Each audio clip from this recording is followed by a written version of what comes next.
जय गुरुदेव आप सभी को।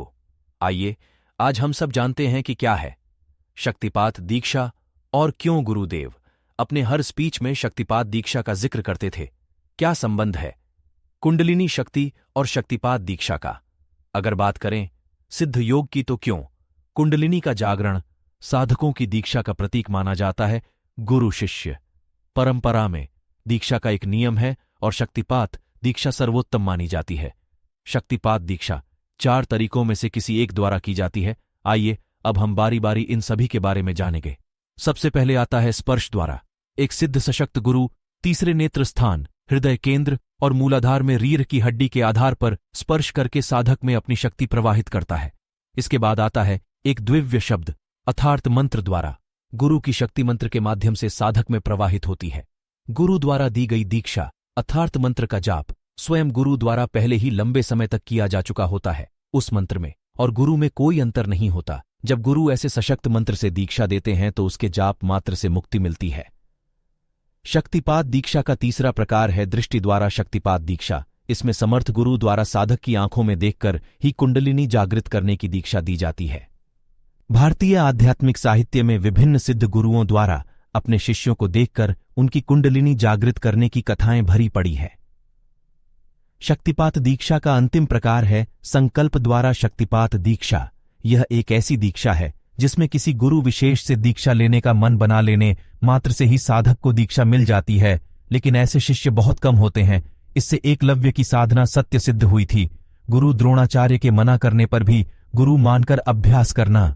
हमारे शास्त्रों के अनुसार जब तक कुंडलिनी शरीर के भीतर सुप्त है तब तक मनुष्य का व्यवहार पशु के समान है। भले ही वह हजारों योगाभ्यास करे फिर भी वह सर्वोच्च शक्ति के बारे में ज्ञान रखने में असमर्थ है।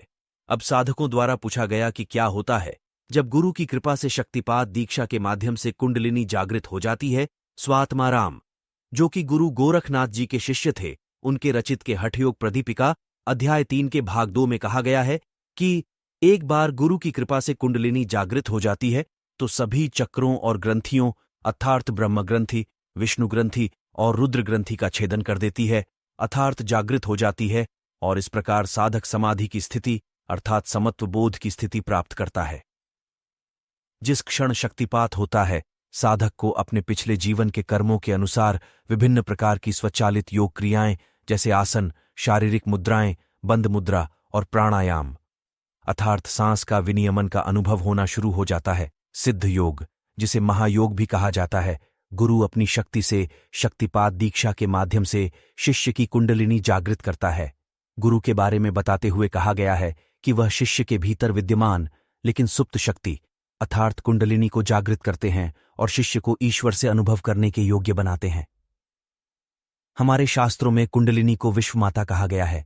यह उस सर्वोच्च शक्ति का दिव्य प्रकाश है जो सर्वव्यापी है, सर्वशक्तिमान है और सर्वज्ञ है।